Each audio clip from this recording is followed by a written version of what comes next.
as a therapist and as a reader, I just kept being so with you. I don't know what that is that you do, but that I could be feeling so much, seeing so much of what you were going through.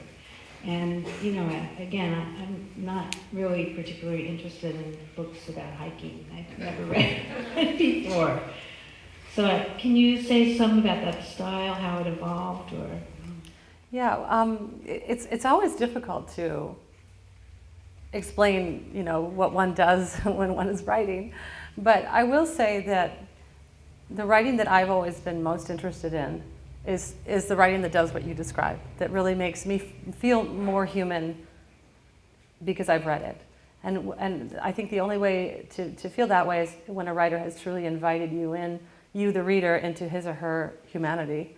And that entails telling, all the layers of the truth.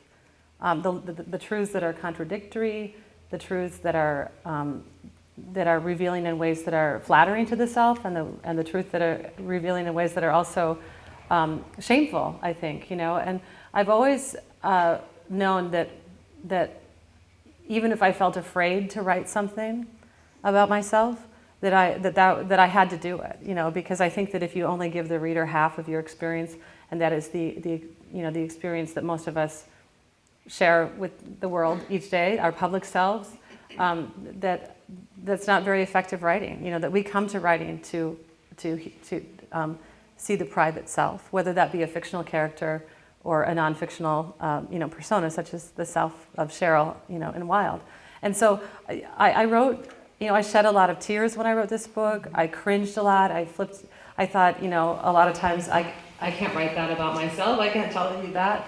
But I always knew that that's what I had to tell you, which is the truth, And also as far as the details, I think that any writer, it's like, you have to achieve this effect. John Gardner calls it the vivid and continuous dream on the page.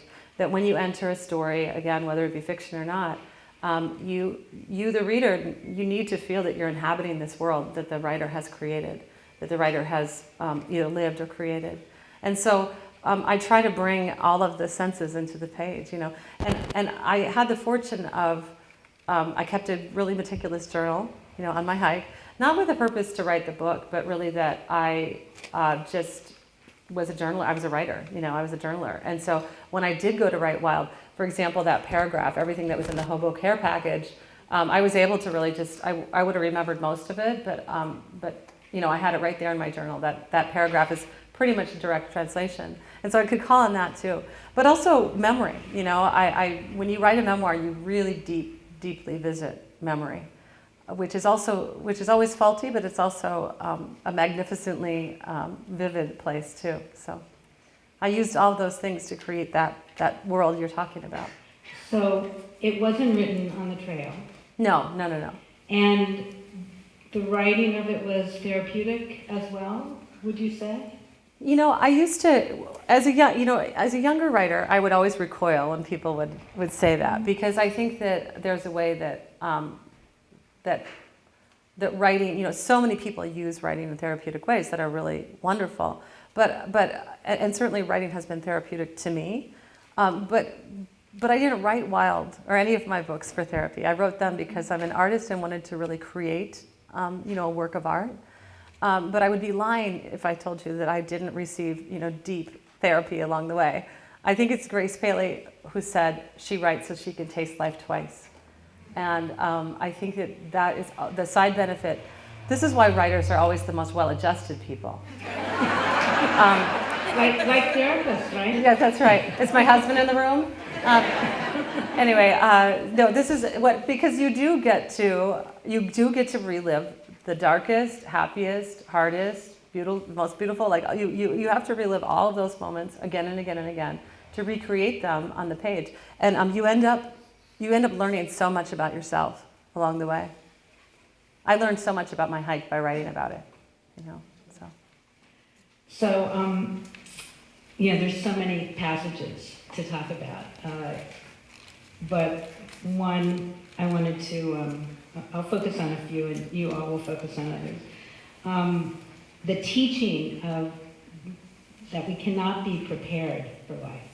You know, that That's here right. you, some of what you said earlier, that you got the advice of all the experts at REI, and you studied and you packed accordingly. And yet, I was a human with a god-awful load on my back and without even a trekking pole to balance myself. Why I neglected to bring a trekking pole while not failing to bring a foldable saw, I did not know. Finding a stick was impossible. The sparse, low, and scraggly trees around me were of no use. There was nothing to do but to push on. And that, I guess one of the teachings of the trail was how life, you can't predict what you're going to come upon on the trail or in life. Right. And that you can't really be prepared. That's right. Yeah, I think that that's something I learn over and over. I mean, all of the biggest experiences in life, I think that's the case. I remember when I was pregnant with my first child, really thinking, what the hell am I going to do with this baby? Because I don't know, what to do with a baby. And the baby teaches you what to do with a baby. And that was how the trail was. I didn't know how to be a backpacker. And I learned, But, it's funny that passage I read when I said, I'm an expert hiker. And, of course, it's the arrogance of youth and, all of that talking. But also it was true. It's funny, a month out, I entered not knowing what I was doing. And then a month out, I really knew what I was doing, and I was schooled by something greater than me. And I think that is one of life's biggest experiences. And I know many of you in the room, probably are nodding your head that you've had a time or two that you've been schooled by something greater than you. And it's humbling, and it's life-changing, and it's really, never easy, but always great in retrospect. And can you talk some about being schooled by the wildness of wilderness? Yeah. Well, that's something that I find I'm continually schooled by wilderness. Every time I go out into the wild places, I'm again reminded, how much that I am only one part of things, and really a rather insignificant part. I think there's a line, and I know, I wrote the book, there's a line in here that says, the sky didn't wonder where it was. And I remember feeling, so much doubt and uncertainty and fear and all of these different feelings I had. And yet here I am among all of these other living things that didn't feel those things, that had an authority that was more absolute than anything I would ever attain. And there's something about being in the presence of that. It's very simple, and it's also incredibly profound and complex. And I think that that's the thing that the wilderness teaches me over and over again. Just last week I was hiking in Big Sur with my family, and looking out across this vista that was, and I felt that feeling again. And I think to me, that when I feel that's the closest feeling I've ever felt to what's sacred. That kind of conflation, that sort of crashing of the simple and the complex together like that. And, I wondered about the passage about heroin and about, it seems like, well, I had a sister who was a heroin addict. Very wonderful, creative half-sister of mine. And, but I don't think that she ever had something that big. It seems like, so to me, heroin is a really big monster. And it is. Yeah, but I think you wrote that you thought that even if you hadn't hiked the trail, that you wouldn't have succumbed to the addiction, or did I make that up? I think that you mean that I wrote that in the book? Yeah. I think that with heroin, like, I got really lucky that I was sort of, I had enough, like my ex-husband, for example, who really plucked me out of that situation, and I was just sane enough at that moment to essentially listen to him. But but also, I don't know what would have happened. I mean, many of the people who I was, these young sort of 20-something people in the 90s who I was hanging out with who were using heroin, they actually did, all of them, become heroin addicts, and it ruled their lives for years to come, and a couple of them actually died. But I think that I just sort of got lucky that I dodged that bullet and passed through it into something else. And I don't know what would have happened. It's so hard to look back and see that. But I will say that, in retrospect, now, looking back to my former self, I'm 43 now, and I think that what was happening for me at that time in my life is I was really needing to be taking risks and being bold and dangerous and being a kind of an outlaw and needing to test my strength against something. And I think that the whole drug thing, that's what that was, and in hiking the PCT, it was just doing it with something that was healthy and creative.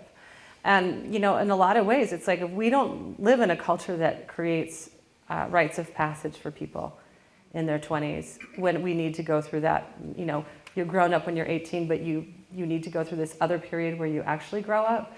And I think that that's where a lot of people get lost, is because they have nothing to test them. And so I was testing, the world. And I was doing it in dangerous, dark ways, and then I was doing it in this other way. And I really think that that's what was psychologically going on for me then, And I feel really lucky that I stepped in the right direction. Mm-hmm. But it could have been otherwise. Right, but you also, some part of you chose. Yes, I think the part of me, really, I say it's the woman my mother raised. Ultimately, I could not dishonor my mother. I ultimately could not dishonor my mother by destroying my life. And those of you in the room who love your children the way my mother loved me, or the way I love my children, or who were loved by parents who actually, or at least one parent, in my case it was just my mom, but she actually loved me and my brother and sister with a kind of unalterable force that even though she died at 45, it was like the love she gave us when she was with us was so tremendous and so total and so unconditional that I think it lives, in my body forever. And I know I got from my mom what, there are people who have moms who live to be 100 and they'll never get that thing from their mother. And I think that ultimately, it was that huge love, that real love that I got at the most important time in my life when I was a child, that then when I was becoming a woman and having to figure out how to live in the world without my mom, and I didn't want to figure out how to live in the world without my mom, because I wanted the world to have my mom in it. But when I figured out I wouldn't get my way and that I had to accept the world without her in it, I guess it was, the other thing was, then I'd better have a life worthy of what she gave me. I'd better have a life worthy of her love. And so I do have that life now. But I think that was that moment where I made that turn. Mm-hmm. And the choice to feel it, to stare into the void, to feel incredibly lonely, to be alone, and to heal it because of that, I think. Yeah. See, we know Kate's a therapist, so you guys are getting a... This is my therapy session. And I have to say, this book is great because really it's so psychological without being a psychology book. It's really, I apologize. So should we talk about my father now? No, I'm just...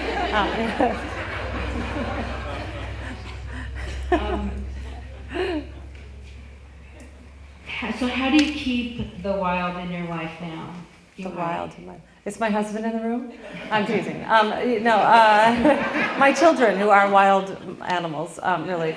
How do I keep the wild in my life? I mean, first of all, what I want to say is this title, wild. And those of you who've read the book, you know that I use the word in a lot of different ways. It doesn't just refer to the wilderness. I think the wilderness is one piece of it. That kind of love, I was just talking about the way my mother loved me, I think of that as, wild love, and I think of losing her as the wild loss. And I think that there was a wild self that I became in different ways along that journey, and that we all are. And I think of that as the most primal, self. And so that's always there in me. And in some ways, being in the wild, the actual wilderness, in some ways quiets that self, at the same time that it puts me in deeper touch with it. So how it's in my life today is just that it's just a part of me. There's no separateness from my life in it. So, yeah.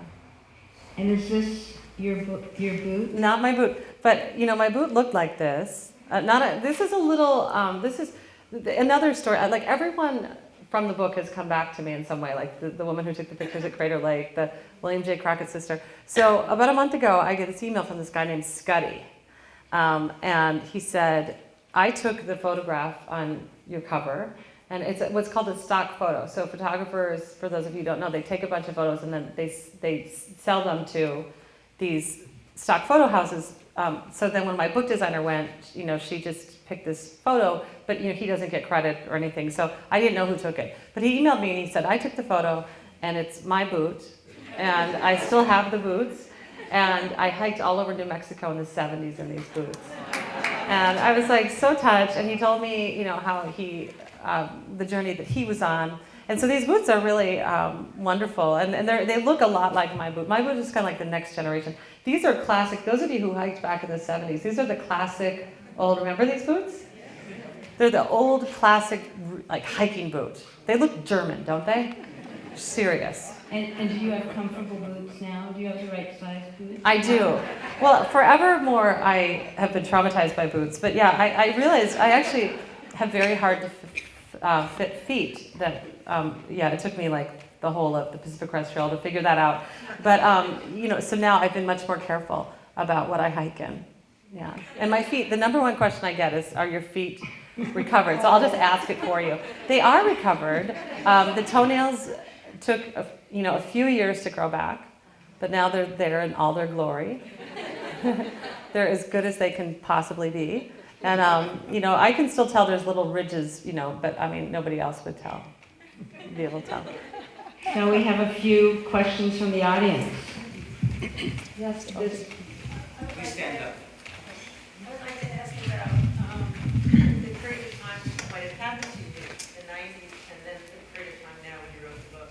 Were you contemplating it? Did you always have it? What's the discrepancy?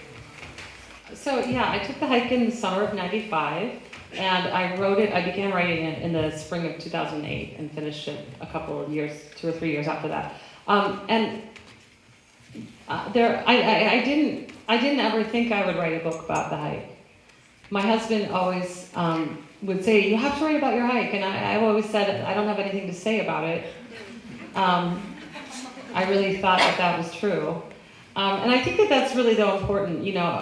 I teach memoir a lot, and I do think that until you have something to say about something, it's not a book and it's not a story. There's a difference between an interesting story you tell someone at a dinner party and a piece of literature. And so until you really know, what that experience meant, and until you are the sort of writer who could bring that consciousness to bear on the experience, you shouldn't write it. It's really misguided to think just because you did something interesting or traumatic or hilarious or exotic or whatever that makes a book.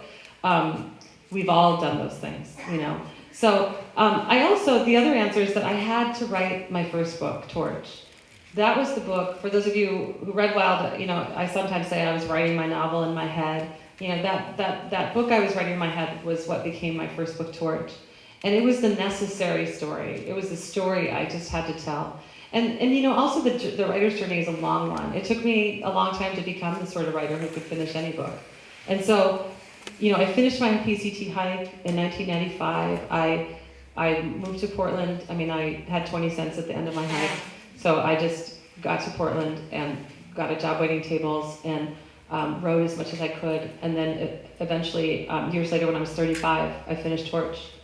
And it came out a couple of years after that. And then the next book I wrote was Wild. But what happened is I was going to, I had 2 little kids at the time. When Torch came out, I had 2 kids under the age of 2. And I took them with me all over the country on my book tour, and I sort of freaked out because I was like, when will I have time to write another book? It's going to take forever. And so I'll just pop out like a really fast book. And at that point, I had written several personal essays that sort of hung together as the story of my 20s. And so the missing piece, though, was the story of my hike. So I thought, well, I'll just write an essay about my hike on the PCT, because I have about 20 pages worth of stuff to say about it. And so I started writing the essay. And what happened is I realized that I needed to write the book, because there was a big story to tell. And I didn't know it was there until I really went hunting. And so that's how Wild was born. And I really am grateful that it took so many years to write it, because I actually think that it's the the wiser self who lived beyond the hike, who could really understand what that hike meant, who could write this book. It wasn't, the 27-year-old me couldn't have written this book. And so I think that perspective can't be emphasized enough when it comes to writing books, memoirs. So, yeah. Another question? Up there on the hay bale?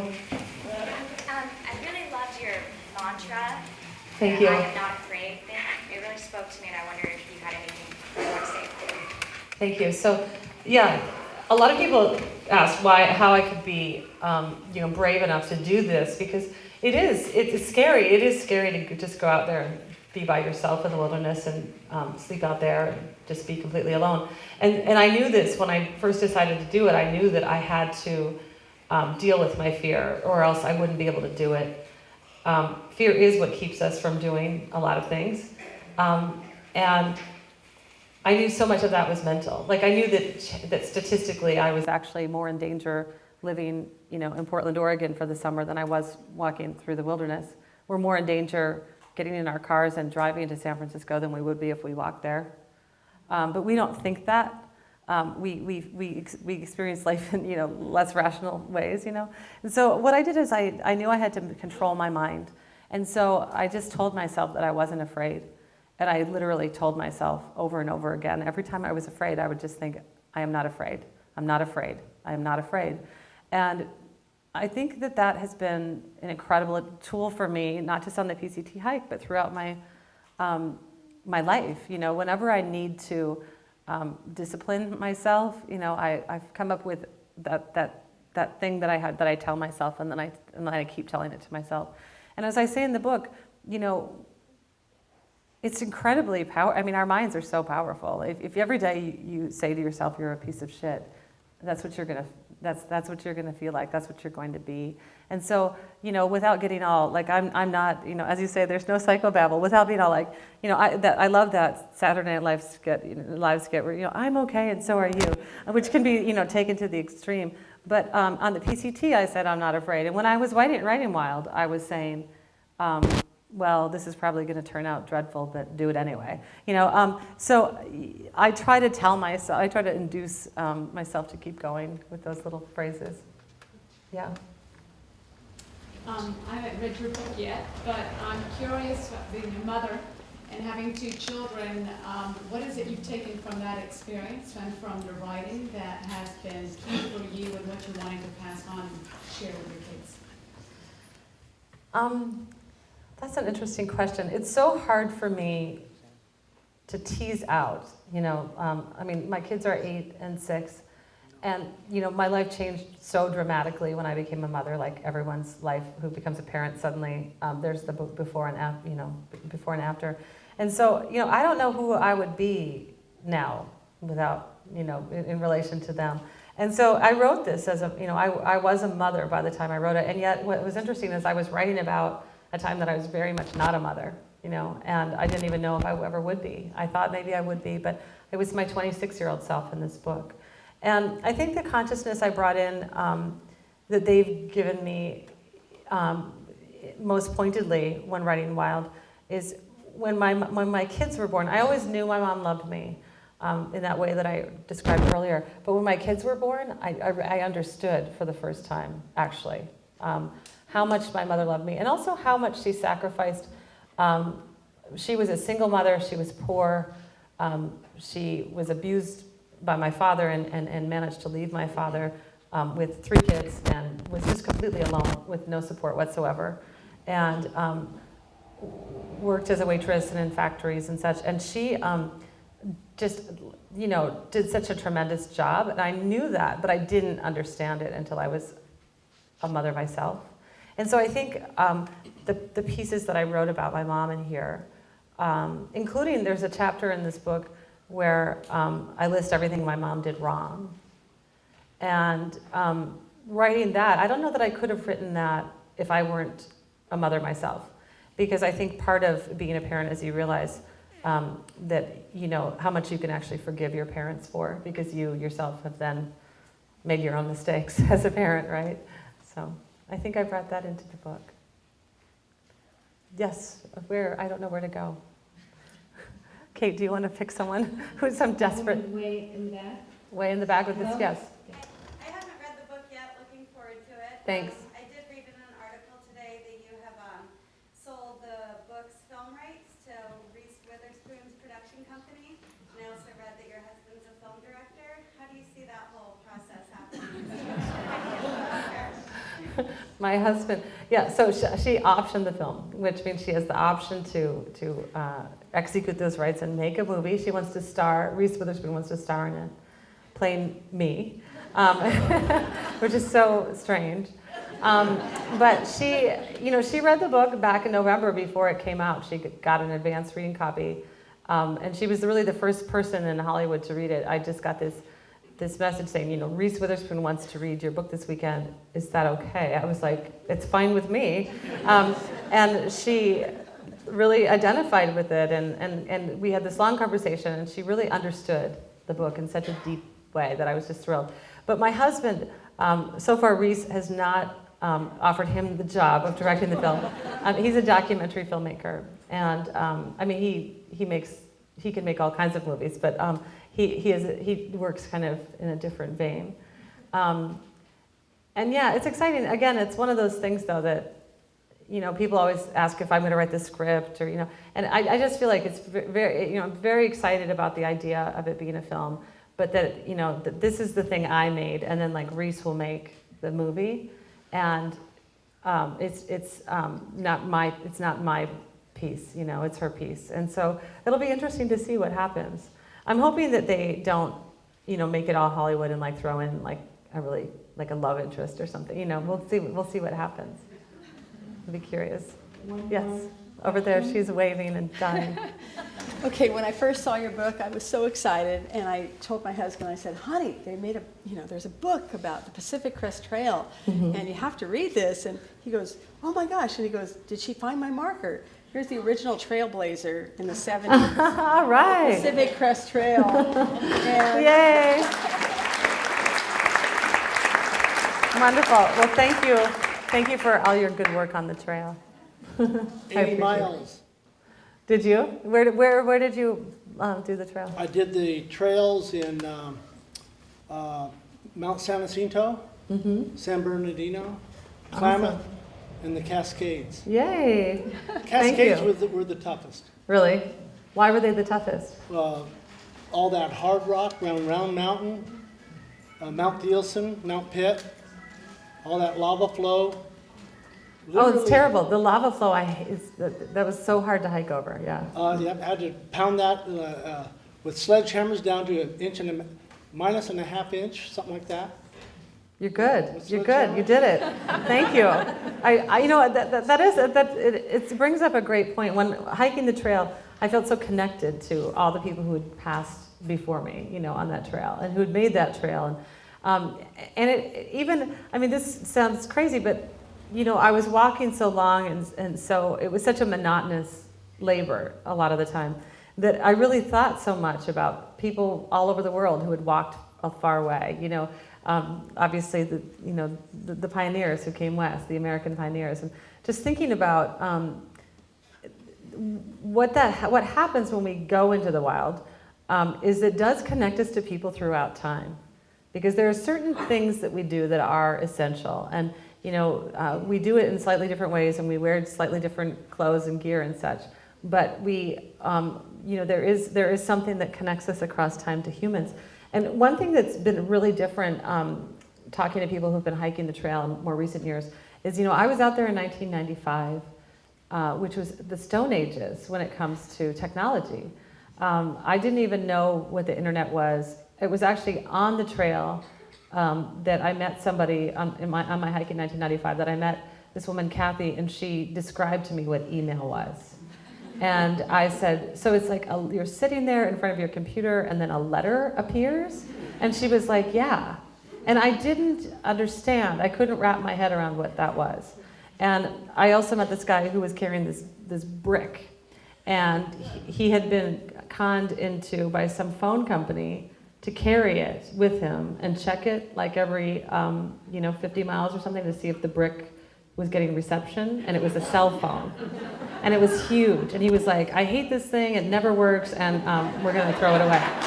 And and so now, like last summer, I was on the PCT and I tweeted from the PCT, which was cool and really sad. Because it's actually, I had silence out there. I had no music, no, headphones or, digital stories or, anything. I had silence. I had my own voice and silence, and the only human companionship I had was if I happened to meet a human along the way. And I think a big part of my experience was thanks to that. And it's hard because now if I went out there, I'd be totally tempted to take my iPhone, and I probably would, even though I'm saying to you it would be better if I didn't. And people are like, oh, but it would be so unsafe to go out there without a cell phone. And as if there were like droves of people perishing in the wilderness until 1999, And it's just like, has it been made more safe? I don't think so. I don't think so, actually. Do you? Yeah, it's interesting. Very different world. One more question? Yeah. Yes. Up there? Yeah. I actually, mostly I wanted to offer gratitude. I lost my mother to leukemia when I was 23. I'm so sorry. In 95, I was hiking Kilimanjaro. Your story touched me deeply, and I'm really grateful that you shared it publicly, because you met me in places where no one else had. And thank you. Oh, thank you so much. Thank you. Thank you. I'm so sorry you lost your mom. I think that that has to be, just what you just said to me really has been such a tremendously moving part of publishing this book, because I think so many people feel when they experience big loss, I know I felt this way, just so alone, just so absolutely alone in that sorrow, because the sorrow is so deep, and the way you bring it into the world is you have to act like a normal person, and all these other people around you are acting like normal people. And but the truth is that none of us are those people, and there's such a huge tribe of people who have lost somebody who really, really mattered to them. And I know that because so many of them say things to me like you just said, or write to me. And I would say that that this experience has been such a huge lesson in how not alone we are in our darkest hour. And that's just been incredibly gratifying. So thank you for what you said. Cheryl, thank you for being Thank you. here, and thank you for writing. Thanks so much.